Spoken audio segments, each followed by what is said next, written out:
In 1982, in Memphis, USA, there was a huge church known as the United Church. The church included a main building, an elementary school, a gymnasium, offices, a large kitchen, and a private cook. Among the employees was a man named Sam Dratch, 44 years old, who worked as the principal of the elementary school within the church. He was a respectable man with a good reputation, living a quiet and orderly life. But one day, while Sam was working in his office, he noticed something strange. The bowl of nuts he placed on his desk daily was empty. He was surprised by this, as it was a habit he never broke. He refilled the bowl every evening before leaving his office.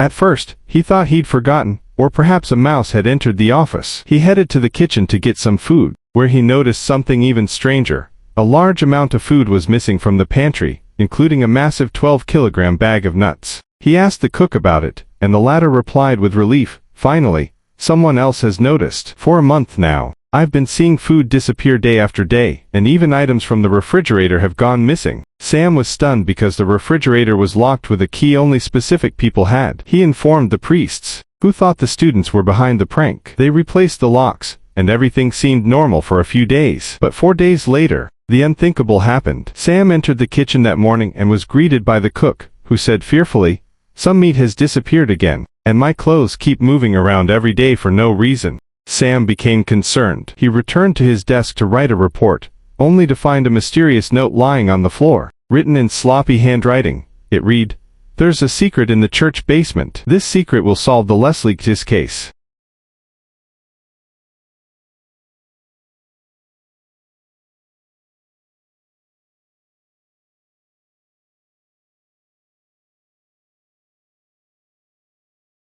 Weeks passed, and the food continued to disappear and the mysterious messages continued to appear. Then one Sunday, during prayer, a note fell from the Bible in front of everyone. It read, "Leslie is in church with you. Look carefully, you idiots." Sam then decided to discover the truth for himself. That night, he asked the church workers to stay and watch. 8 men were stationed throughout the church, silently watching until midnight. After hours of waiting, nothing happened. One of the workers got bored and went out to check the place out, until he spotted a dim light coming from the kitchen. He approached, and as soon as he looked through the door, he froze. Leslie was standing there, alive. She was in front of the refrigerator, with a strange man. Leslie ran toward the worker, screaming, "Help! Save me!" But the man turned around and tried to escape. The worker screamed, and everyone rushed to the kitchen and chased him until they caught him. His name was Ernest Stapled, an unknown man who had previously worked in the church's maintenance. The police arrived and took Leslie and Ernest to the investigation center. There, Leslie recounted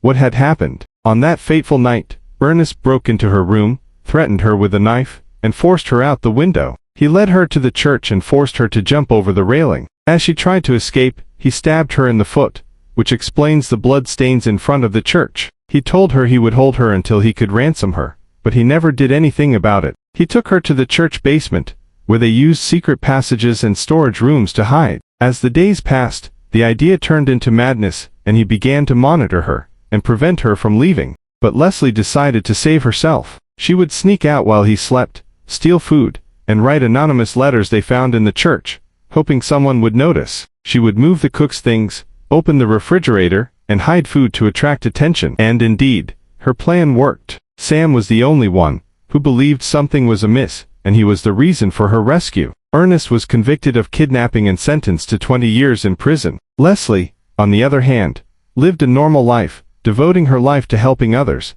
until she became a renowned lawyer defending missing children.